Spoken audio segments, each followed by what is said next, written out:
खत्म होगी। अबे यार क्या है? हम बाहर चलते हैं ना, कहीं बैठ जाते हैं। मैम चलिए लाइव कर रहे हैं। अरे रुक जाओ रुक जाओ।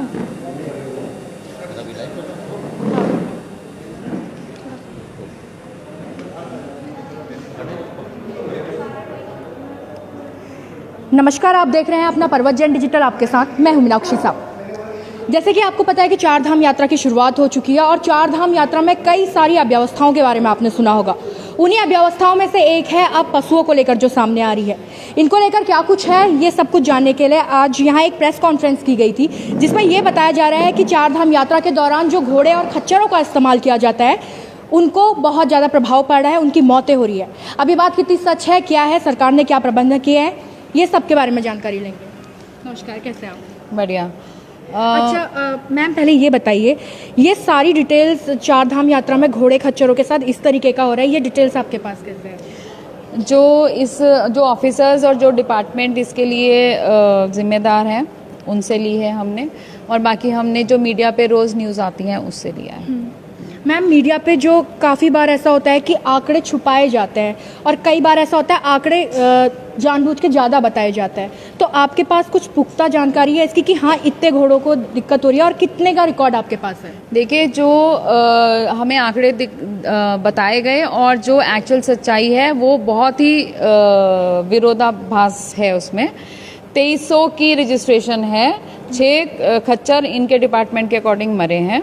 मीडिया बता रहा है कि 8500 की रजिस्ट्रेशन है और 60 से 70 मरे हैं, जबकि वहाँ के अगर हम लोकलाइट से बात करें तो वो 100-150 से ज़्यादा की संख्या में बता रहे हैं कि घोड़े और खच्चर मरे हैं। अच्छा मैम, जैसे कि चार धाम यात्रा के बारे में है कि चार धाम यात्रा बहुत पहले से चल रही है और अब आप लोग जब 1 महीना हो चुका है उसके बाद आवाज़ उठा रहे हैं। इससे पहले अगर आपने किया होता तो शायद सरकार इसकी तरफ ध्यान देती। हो सकता है कि सरकार के दिमाग में ये बात ना चल रही हो कि जानवर भी है इंसानों के अलावा।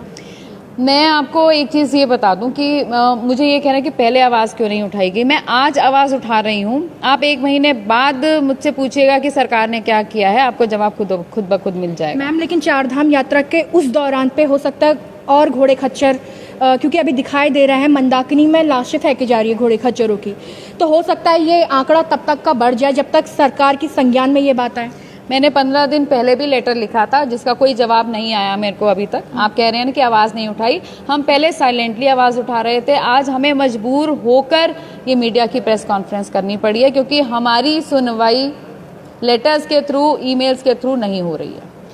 मैम, आपको क्या लगता है इसकी जिम्मेदारी किसको लेनी चाहिए? पशुपालन विभाग की होनी चाहिए, क्योंकि अभी चार धाम यात्रा को उड्डयन मंत्रालय भी देख रहा है, इसके अलावा अन्य मंत्रालय हैं वो कोलैबोरेट करके देख रहे हैं, तो जिम्मेदारी किसकी बनती है चार धाम यात्रा में? सबसे बड़ी जिम्मेदारी सरकार की बनती है। सरकार किसको कहते हैं आप उत्तराखंड की सरकार किसको कहते हैं, आप बताइए? हम तो जो सरकार है उसे सरकार कहते हैं। हाँ जी। तो पूरी सरकार की जिम्मेदारी है इसमें, सीएम से लेके टूरिज्म मिनिस्टर से लेके एनिमल हस्बेंड्री डिपार्टमेंट से लेकर सबकी जिम्मेदारी ये बनती है।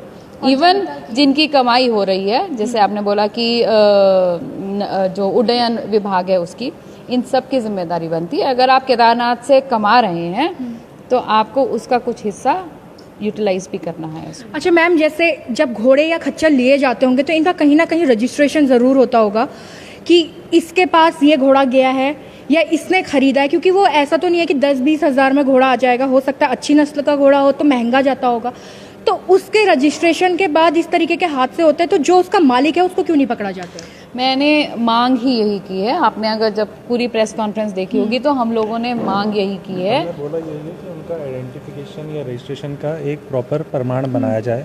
रेगुलेशन प्रमाण तो पहले ही होता है ना, रजिस्ट्रेशन तो पहले ही होता है। रजिस्ट्रेशन पहले होता है, तो उनके आईडीज बनाए जाएं। जैसे किसी भी डेयरी में गाय या भैंसों के आईडीज लगे होते हैं, ऐसे ही उनका भी बनाया जाए, ताकि अगर उनके साथ कोई दुर्घटना होती है या उनको छोड़ दिया जाता है उनके मालिक द्वारा, बूढ़े होने पर या तबीयत खराब हो गया जो भी है, या हालत नहीं है वैसा कि वो उतना बाहर ले जा सके, तो एटलीस्ट उन मालिकों को पकड़ा जा सके। फिर फाइन के लिए भी बोला है, जैसे मैम ने भी फाइन लगाया।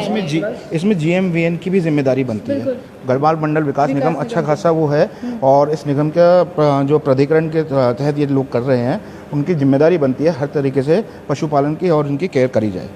अच्छा मैम, जैसे चार धाम यात्रा के दौरान इंसानों के लिए व्यवस्था होती है कि यहाँ पर रुकेंगे, यहाँ पर खाएंगे। इवन मैं सुन रही थी कि अभी आंचल की जो आइसक्रीम लॉन्च हुई है कि राहगीरों को थोड़ी सी जहाँ पर गर्मी हो रही है ठंडक मिले, इसके लिए आइसक्रीम की व्यवस्था की गई है, प्याऊ लगाए गए हैं पानी के लिए, दवाइयों की फैसिलिटीज़ दी गई है क्योंकि अभी हार्ट अटैक की संभावनाएं जो आप देख रहे थे उससे भी कई सारी मौतें हुई हैं, तो उस सब के लिए देखी गई है। पशुओं को क्यों अलग कर दिया? मैम यही चीज़ हम लोग भी मांग कर रहे हैं। देखिए, पशुओं के लिए आपको कोई भी पानी का स्रोत वहाँ नहीं मिलेगा। इवन मैं आपको बताती हूँ, इंसान इतना गिर चुका है, सॉरी टू से, मैं सारे पॉलिटिशियंस की बात करती हूँ और मैं सारे नागरिक जो उनके ऊपर चढ़ के जाते हैं उनकी भी बात करती हूँ, और मैं देश की पूरी जनता इसके लिए जिम्मेदार है कि जिन पशुओं के ऊपर आप पुण्य कमाने के लिए ऊपर चढ़ के जाते हैं वो सबसे बड़े पाप के भागीदार बन रहे हैं। कुछ समय पहले केदारनाथ या फिर बद्रीनाथ में से एक जगह है, मुझे अभी क्लियरली याद नहीं है, एक व्यक्ति अपना कुत्ता लेके चले जाता है जिसको, हाँ केदारनाथ का है क्योंकि मुझे जगह अच्छी से याद नहीं थी कि कौन सी है, तो वो इशू बन जाता है जबकि नंदी महाराज के उसने चरण छुए होते हैं। वो इशू बनने वाली क्या बात है, क्योंकि आप जानवरों के साथ बहुत लंबे समय से लगी हुई है, किस तरीके से देखती हैं इस मुद्दे को भी आप? मैं रोहन त्यागी है उसका नाम, जिसका कुत्ता नवाब है जो केदारनाथ गया था, मैं इसके पूरे समर्थन में नहीं हूँ कि कुत्तों को ऊपर ले जाया जाए और अलाउ कर दिया जाए। मैं इसके पूरे विरोध में भी नहीं हूँ क्योंकि एक श्वान अगर गया था तो उसने कोई क्राइम नहीं किया। पहली बात, ये मुद्दा बनना ही नहीं चाहिए था। सबसे बड़ी बात, वो बेचारा गया, उसने नंदी के पैर छुए और वो चुपचाप आ गया, उसमें इतना हाय तौबा मचाने की कोई ज़रूरत नहीं थी।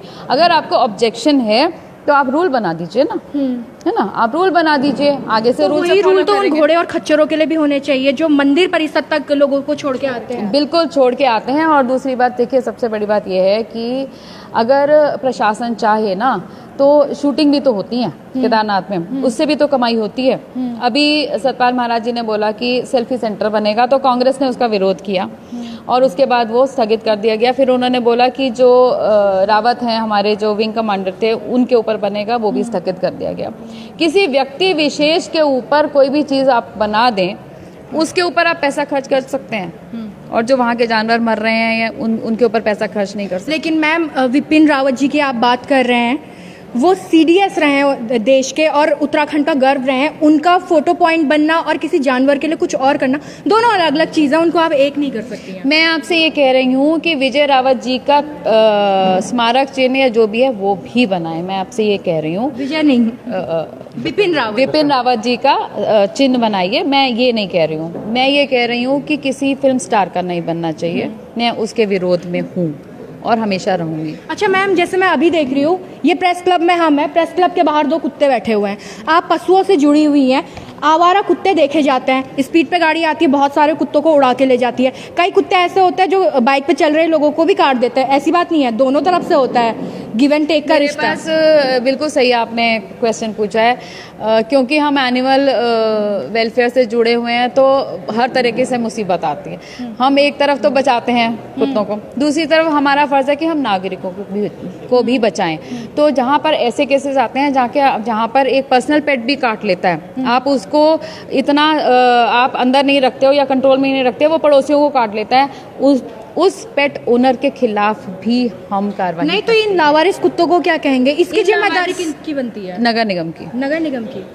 तो मैम, नगर निगम को चेताने का काम कब करेंगे आप लोग? रोज करती हूँ, डेली करती हूँ, और जितने भी अधिकारी हैं, आप मेरा अगर फ़ोन लॉग खोल के देखेंगी तो डेली हमारी बात होती है इस विषय में। पर मैम, निष्कर्ष तो कुछ नहीं निकलता ना? निकलता है।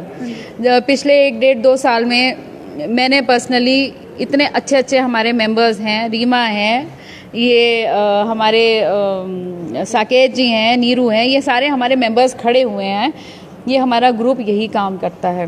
1.5-2 साल में जितनी क्रांति हम लेकर आए हैं ना देहरादून में, और जितने क्रुएलिटी केसेस हमने लड़े हैं, जाकर अपनी जान को खतरे में डालकर, सारा दिन थानों में जब बैठे रहते हैं ना हम, जब हमारे घर में चूल्हा चौका नहीं जलता, लेकिन कोई कुत्ता मार दिया जाता है तो रात के 3-3 बजे तक हम बैठे रहते हैं। वो हम मीडिया पे नहीं दिखाते लेकिन हम करते हैं। कुत्ते, गाय, बछड़े, कई सारे बछड़े रेस्क्यू किए हैं, गौशाला पहुंचाए हैं, उनका ट्रीटमेंट करवाया है, चिड़िया तक। रात को 11-12 बजे माताला बाग के पास से हमने उल्लू को रेस्क्यू करवाया है और उल्लू को भी रेस्क्यू करवाया है। चिड़िया विड़िया जो भी मिलते हैं सबको सब कुछ रेस्क्यू करते हैं। मैडम के पास केजेस का सिस्टम है, केज भी रखे हैं, रात भर रखना पड़े, क्योंकि नगर निगम भी तभी चाहता है क्योंकि रात को वो भी चाहते हैं कि 8 बजे 6 बजे शाम के निकल जाएं, अपने घर चले जाएं, तो उसके बाद सुविधाएं देना उनके लिए भी मुश्किल हो जाता है। तो चलिए, नगर निगम को तो आप चेताइए क्योंकि बहुत सारे एक्सीडेंट हो जाते हैं। वो आप निश्चिंत रहिए, वो टाइम टू टाइम चेतते रहते हैं। बिल्कुल। और अब बात कर वापस वहीं पर आ जाते हैं चार धाम यात्रा पे। तो हो सकता है सरकार आपकी बात सुने। जो घोड़े खच्चर है उनकी जान भी बेहद कीमती है, क्योंकि सांस तो वो भी ले रहे हैं, जीवन उनमें भी है और दर्द का एहसास उन्हें भी होता है। जिस तरीके से इंसान दर्द को महसूस करके बताता है, बस जानवरों पे ये है कि वो बता नहीं पाते, लेकिन हाँ, वो दर्द होता है, वो जरूर उनको भी होता है, लेकिन बस हम तक नहीं पहुंच पाता क्योंकि हम उनकी भाषा नहीं समझते। बस यही बात है, और उनकी भाषा समझाने का काम इस तरीके के सोशल एक्टिविस्ट करते रहते हैं।